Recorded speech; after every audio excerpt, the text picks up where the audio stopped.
i13 news HD, हर खबर सच के साथ। जय हिंद दोस्तों, इस वक्त आप देख सकते हैं मैं हूं कलीना की विधानसभा 175 में। पहली रैली आपने लुकमान नदवी साहब की देखी थी। भीड़ ज़्यादा भले ही नज़र नहीं आई थी लेकिन लोगों में जोश था। लेकिन आज आप देख सकते हैं लुकमान साहब का काफिला आज फिर से चल पड़ा है। और अगर आज भीड़ की बात करें तो पहले रैली से आज 3 गुना ज़्यादा भीड़ इस रैली में नज़र आ रही है। यानी लोगों को ये धीरे धीरे पता चल रहा है कि वंचित बहुजन आघाड़ी ने बाबा साहब अम्बेडकर के नाती बाला साहब ने अपना जो उम्मीदवार घोषित किया है कलीना विधानसभा से, उनकी ताकत दिन ब दिन मजबूत होती जा रही है। और गैस का बाटला ये जो निशानी है ये घर घर पहुंच रहा है। लुकमान साहब, पहली रैली के बाद आज ये दूसरी आपका प्रचार रैली है। आज जो लोग यहाँ पर आए हैं इन लोगों के बारे में क्या कहेंगे आप? ये वो लोग हैं जो क्रांतिकारी हैं, ये वो लोग हैं जो आंदोलनकारी हैं, ये वो लोग हैं जो बाबा साहब प्रकाश अम्बेडकर के रास्ते पर चलने वाले हैं, ये वो लोग हैं जो बाला साहब प्रकाश अम्बेडकर के रास्ते को सुखद बनाने वाले हैं। इन्होंने ये ठान लिया है कि अभी विधानसभा कलीना विधानसभा से मौजूदा एमएलए को हटाकर दम लेंगे, उसके लिए कोई भी कुर्बानी देनी पड़े। आज आपकी भीड़ में मुसलमानों से ज़्यादा बाला साहब के मानने वाले, वंचित बहुजन के मानने वाले आपके साथ जुड़ रहे हैं। क्या एक सही मैसेज आपको लग रहा है कि ताकत बढ़ रही है वंचित की?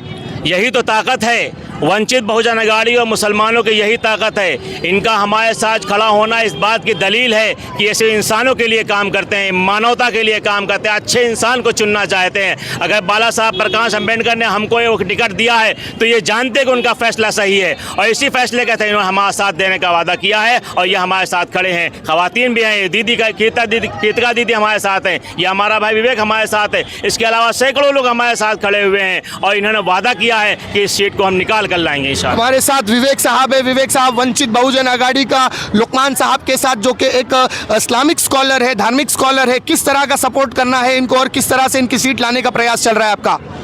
तमाम यहाँ के नागरिकों को मैं आह्वान करना चाहूँ, यहाँ के बुद्धिस्ट है, मुस्लिम है, क्रिश्चियन है या हिंदू है, मैं यही बोलना चाहता हूँ कि आने वाले समय में अगर हमारे देश के अंदर, हमारे महाराष्ट्र के अंदर शिक्षण व्यवस्था आरक्षण अगर रहेगा ही नहीं तो हमारे शिक्षण कैसे लेंगे? हम गरीब के बच्चे शिक्षण कैसे ले पाएंगे? अगर हमारे पास अगर पैसे वाले उम्मीदवार रखेंगे तुम, अगर जैसे बोलते हैं ना हमारे घरानशाही वाले लोग हैं जो यहाँ के एमएलए बने चुके हैं 10-10 साल 15-15 साल, उन्हीं के भाई, उन्हीं का बेटा, उन्हीं की बहन, अगर वो अगर इलेक्शन में खड़े रहेंगे और उम्मीदवार बन के अगर आमदार एमएलए बनेंगे तो गरीब का काम नहीं कर पाएंगे। बाला साहब ने एक सच्ची दिल से अगर किसी के ऊपर हाथ रखा है, ये हमारे लुकमान साहब जी है।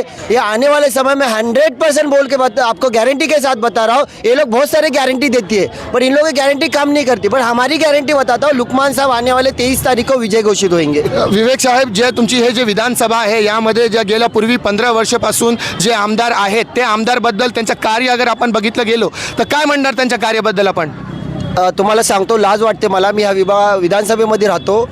आज 60% लोकांना लोकांना आपल्या कलीनामध्ये माहीत पण नाही की आपला आमदार कोण आहे। म्हणजे तुम्हाला माहीत पडत असेल की तो आमदार फिरतच नाही, लोकांच्या समस्या राहिला बाजूला, त्या लोकांना माहितीच नाही की आमचा आमदार कोण आहे। जर आमदार लोकांपर्यंत पोहोचलाच नसेल तर तो आमदार काय कामाचा?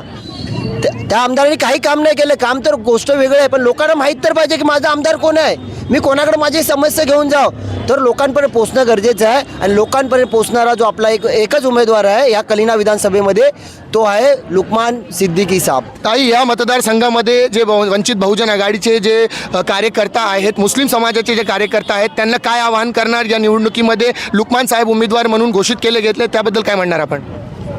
मी एवढंच आवाहन करेन की आमचे लुकमान सर अगदी मनमिळाऊ आहेत आणि महिलांचं संरक्षण करणार हे महत्त्वाचं आहे। कारण आजकाल महाराष्ट्रामध्ये महिलांचं संरक्षण काही होत नाही आहे, कोणी आक्षेप घेत नाही आहे, कोणी काय घेत नाही, पण आमचे बाळासाहेब महिलांविषयी भरपूर काही करणार आहेत आणि त्यांच्या आदेशानुसार त्यांनी आम्हाला लुकमान सर हे अधिकृत उमेदवार दिलेले आहेत, त्याचा आम्हाला अभिमान आहे। आणि त्या अधिकृत उमेदवाराला आम्ही हम तुम्हारे साथ है, हम तुम्हारे साथ है।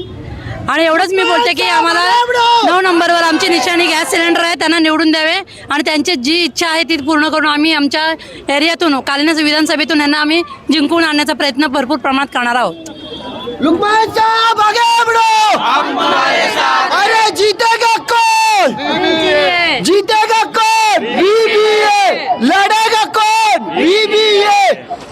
तो दोस्तों आपने देखा यहाँ पर एक बड़ी तादाद में आज समर्थक आए हुए हैं, जिनमें महिला भी हैं, जिनमें वंचित बहुजन आघाड़ी की महिला भी है, दलित समाज की महिला है, मुस्लिम समाज की महिला है, युवाएं हैं, बच्चे हैं, सब लोग एक बड़े जम्मे गफीर, एक बड़ा काफिला आज मौलाना लुकमान नदवी साहब के साथ निकला हुआ है। एक इस्लामिक स्कॉलर है, पढ़ा लिखा व्यक्ति है, इस मैदान में पूरी तरह से उतर चुका है कि पिछले 15 साल से जिस तरह की राजनीति कलीना विधानसभा में हो रही है, उन तमाम राजनीतियों को ख़त्म करते हुए एक नए दौर की शुरुआत करनी है, एक नए युग की शुरुआत करने के लिए एक पढ़ा लिखा नौजवान निकला है और ये काफिला अब चल पड़ा है। देखते हैं आने वाले समय में 20 तारीख को जब पोलिंग होनी है तो ये काफिला आज निकला है, 20 तारीख तक इस काफिले की ताकत कहां तक पहुंचती है और घर घर जाकर इनका गैस के बाटले का जो चुनाव है वो कहां तक पहुंचता है। इसी तरह की खबरों के लिए दोस्तों चैनल को सब्सक्राइब करें। मैं Siraj Shaikh, live 13 news HD से फिर मिलूंगा किसी अगली खबर के साथ, तब तक के लिए जय हिंद।